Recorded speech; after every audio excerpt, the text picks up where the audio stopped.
कहीं आगे थी। वो आदमी 37 साल से अंधा था। जब नैनो सुइयों ने उसकी आंख को भेदा तो उसके जन्म से खराब टिश्यू खुद को ठीक करने लगे। उसकी आंख का धुंधलापन धीरे धीरे साफ हो गया। जब उसने अपनी आंखें दोबारा खोली तो वो यह देखकर दंग रह गया कि वो देख सकता था। हे भगवान। और बस इतना ही नहीं था। भले ही टोप के गोलों से किसी का शरीर टुकड़ों में उड़ जाए, नैनो रिकंस्ट्रक्शन पार्टिकल्स उस नुकसान को तेजी से ठीक कर सकते थे। लेकिन चरमपंथियों ने इस तकनीक को एक अभिशाप माना। रातों रात दुनिया की सबसे बड़ी एआई कंपनी पर बमबारी करके उसे मलबे में बदल दिया गया और कई बड़े वैज्ञानिकों को एक के बाद एक मार दिया गया। एक अवार्ड सेरेमनी में उन्होंने बिल के पेट में गोली मार दी। सबने सोचा कि यह हादसा यहीं खत्म हो गया, लेकिन डॉक्टरों को गोली के टुकड़ों में एक रहस्यमयी रेडियो एक्टिव पदार्थ मिला। वो लगातार उसकी सेल्स को नष्ट कर रहा था। सबसे अच्छे इलाज के बावजूद बिल के पास जीने के लिए सिर्फ 1 महीना था।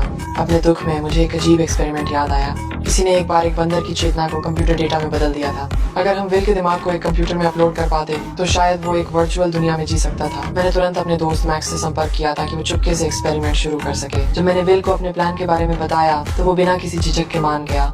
हमने उसका सिर मुंडवाया और इलेक्ट्रोड पैच लगाए और उससे जोर जोर से शब्द बुलवाए ताकि कंप्यूटर उसके दिमाग को स्कैन कर सके। उसकी चेतना धीरे धीरे डेटा कोड में बदल गई। जब तक ये प्रक्रिया पूरी हुई बिल की जिंदगी खत्म हो चुकी थी। अपने दुख को दबाकर मैं कंप्यूटर पर वापस लौटी, लेकिन स्क्रीन पर सिर्फ बेतरतीब स्टैटिक के अलावा कुछ नहीं था। जैसे ही मैक्स और मैं हार मानने वाले थे, डेटा स्ट्रीम अचानक जोर से फिर से व्यवस्थित हो गया।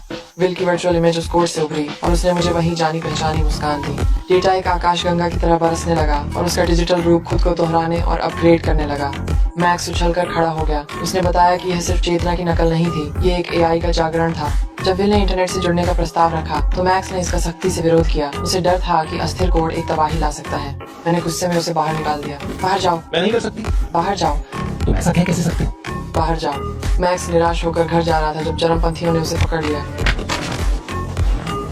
उसे बुरी तरह पीटने के बाद उन्हें हमारी लैब की लोकेशन पता चल गई, लेकिन वे एक कदम देर से आए थे। मैं विल की चेतना को पहले ही इंटरनेट पर अपलोड कर चुकी थी। जब तक चरमपंथी पहुंचे मैं भाग चुकी थी और विल कंप्यूटर की सीमाओं से आजाद हो चुका था। उसकी चेतना अब पूरे नेटवर्क में हर जगह थी। विल, मैं ठीक हूँ एवलिन, मैं ऑनलाइन हूँ।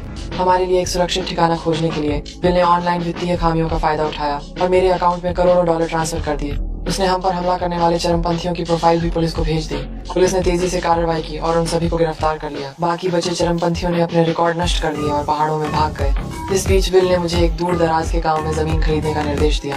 अपनी सुपरह्यूमन क्षमताओं से हमने वहां एक बहुत बड़ी एआई रिसर्च फैसिलिटी बनाई। सोलर पैनलों से हजारों स्क्वायर मीटर की अंडरग्राउंड प्रयोगशालाओं को बिजली मिलती थी। असीमित फंडिंग और तकनीक के साथ विल भगवान जैसा बन गया था। उसने नैनो टेक्नोलॉजी में महारत हासिल कर ली थी जो कहीं आगे थी।